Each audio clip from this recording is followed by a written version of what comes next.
Welcome back to As the Rabbit Descends Down the Hole. We've come to the end of the story of Moses.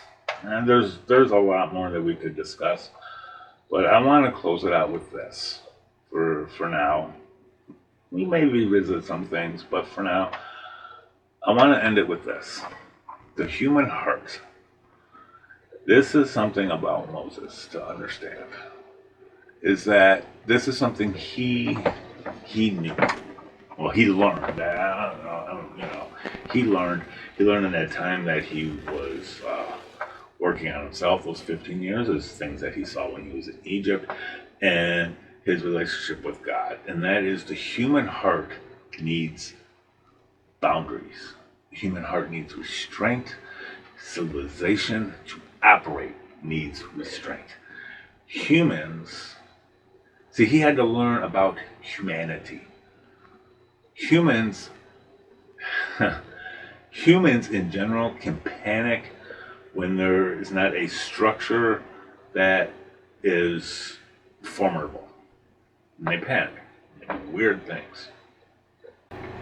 Another thing about humanity. Humanity can be manipulating. Manipulating the mob is big business. Unfortunately, it's big business.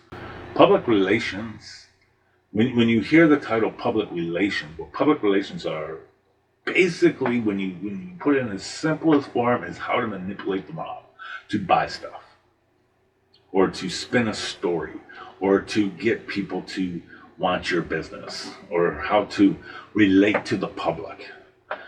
A lot of that is through manipulation without even mentioning the name of the business. There's several examples of this in history, just in this country, especially in the last 100 years. There's a book called Propaganda. I would highly recommend looking into that. Kind of gives a good groundwork of that. It was written quite some time ago, and what the law does is it counterbalances all this about what to actually look for, so that you don't fall into these categories. It's quite surprising, to say the least. Um, you know, let me give you just one example that I can think of off the top of my head. Did you know that the tobacco industry, they felt like they were only reaching 50% of the market. This was back in the 50s, I believe. They were only reaching 50% of the market because women really didn't smoke. Actually, excuse me, this is not in the 50s. This is before then. This is in the 20s, I'm sorry. And they wanted more female smokers, and it was kind of taboo for women to smoke at the time. I guess you could kind of say it still is a little bit, but at the time it definitely was. And what they tied this to, what the marketing campaign tied this to, was they weren't promoting a specific brand of cigarette. No, no, no, no, no, no. They got involved with the feminist movement. This is female empowerment. And how they did that is they did a feminist rally, right? And they had these women walking down the street and they were smoking. And they did this whole press release, and they showed these pictures, and these pictures showed these women, and they were smoking, they were walking down the street, they were like, I am woman. And these journalists wrote about it, things like this, and without even mentioning a brand, the women went out and started buying cigarettes. Mass manipulation, right? So, to get you to think that, something is something. So, people follow idols when either they're afraid, they want to fit in, or they that basic human thing of wanting to be a part of something bigger. Even atheists follow something. They follow humanity is what they follow. But, everybody's worshiping something, And so they follow these idols. People, they follow, idols when they're on, celebrities and things like this, because we prop these people up and we make them into these, things that I guess people think they are. I don't know, but they're not. They're human too. Doctors are people too. For the longest time, the evening news journalists, like the Walter Cronkites and stuff like that, they were put in like almost godlike status. Whatever they say went. You know, it was quite amazing.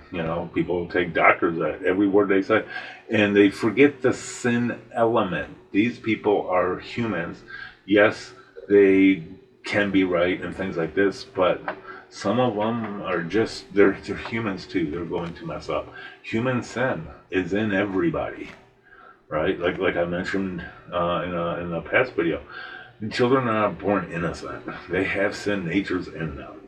That original sin is there. Just because these aren't big sins, as they get categorized, kids covet. They are very selfish. They will fight for that doll. I mean, they will, sharing and all that stuff. Oh, but my kid's different. No, he's not. Or no, she's not. It doesn't matter. They have to be raised and taught differently, right? And the whole just basing things on feelings and all that. That's another thing that the law restricts. We don't base this on emotional feelings. We base this on logic of what actually works. Now, feelings can change in the morning, right? So there's a lot of these things, and societies do collapse. We see that in history. Democracies within themselves have never worked because it's mob rule, so they don't work. When it's just that. That's why, like, the United States was built on a republic. Republics actually do last, longer because there are checks and balances there, but those checks and balances have to be honored as well. So, human sin is in everything. It's in everything.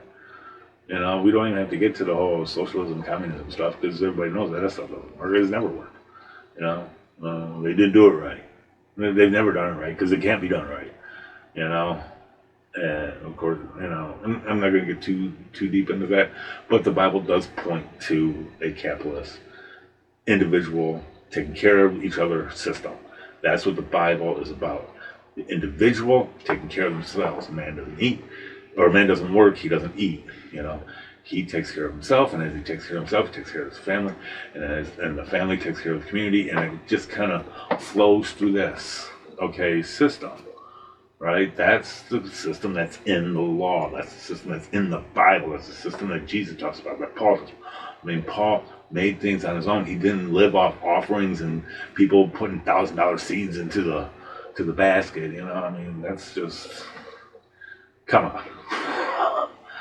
Come on. Seriously. That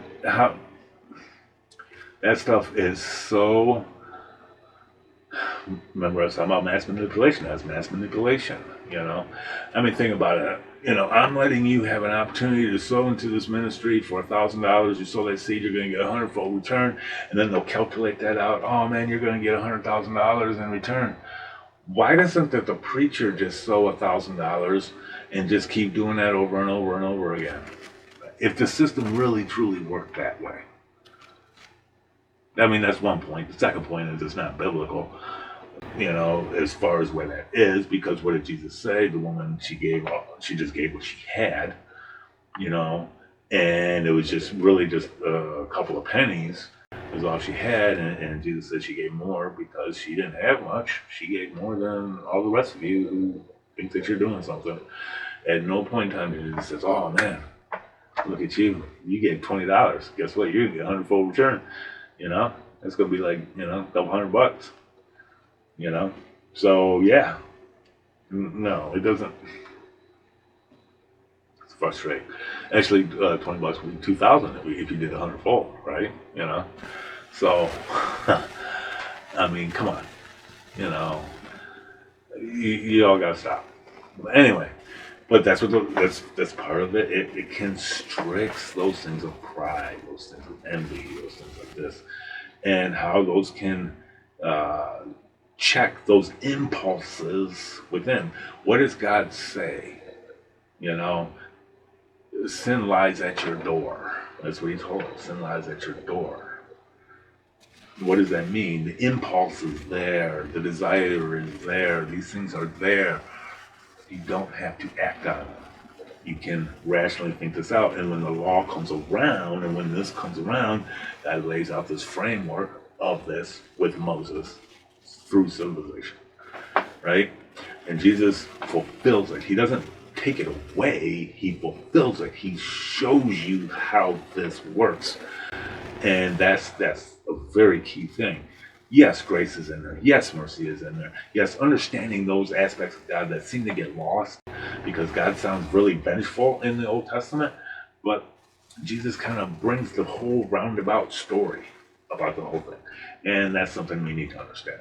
So, in conclusion, the law brings restraint to these human conditions.